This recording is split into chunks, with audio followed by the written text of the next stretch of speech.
So, ladies and gentlemen, welcome to our Navamsa video of the week.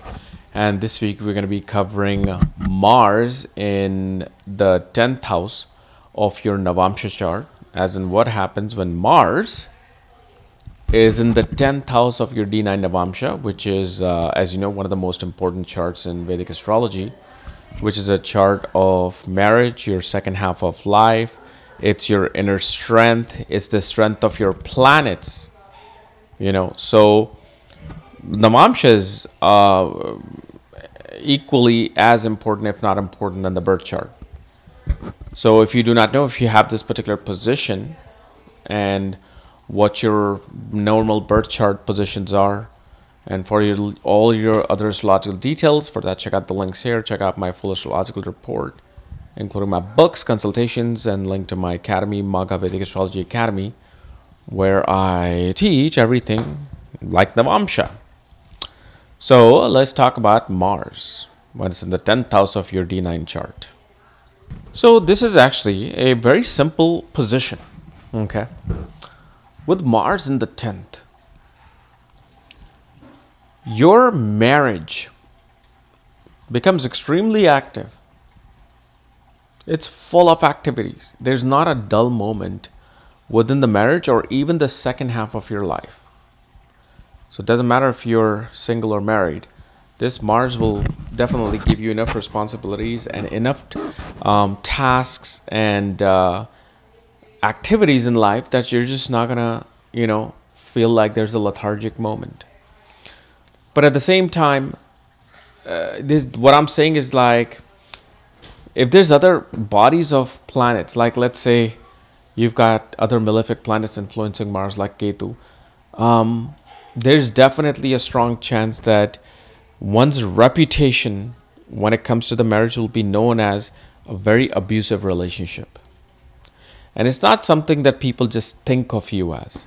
There's going to be situations where suddenly that certain events will happen where people will look at the fact that, oh God, yeah, he's abusive, or they're abusive to each other. So this is one thing you gotta understand, that other planetary influence will definitely change a whole lot of things, including their sign placement, and if you have certain softwares, then nakshatra placement in Navamsa as well. Mars also shows that one tends to find victories in their life. One becomes very competitive in the second half of life. And for you, the service of the marriage will be pretty much attaining different activities in different points in your marriage. For you, it's all about planning things, strategically looking at things. And within the marriage, you're going to kind of implement logic, dealing everything with logic. If it's not logical, you cannot manifest something if it's not logical. Then with Mars, we also see that you become very angry. One has a lot of frustration and anger, whether it's stemming from themselves, some psychological issues in the past, or perhaps due to situations in the marriage. But one thing that we see here with Mars in the 10th house is that your spouse becomes your backbone. Spouse is the spine of your life. No matter if they're mean, rude, somehow, some way, they always steer you through any kind of an obstacle or problem. And this is why usually with Mars in the 10th house, a marriage can stick for a long time, even if it's bad, even if it's horrible. Because even if it's horrible, you will cross that mission, that goal line that you're trying to reach in life with your partner. And I also see that your spouse, whether it's a man or woman, they'll be very competitive. They'll be very much into even like sports and wanting to, go into combat sport, learning martial arts or kickboxing. But, Mars is it's very simple. It just keeps you active in your married life. You cannot sit home. You must do something. You have to go out there and attain some activities. You know, even if you're home, you want to play some board game, you want.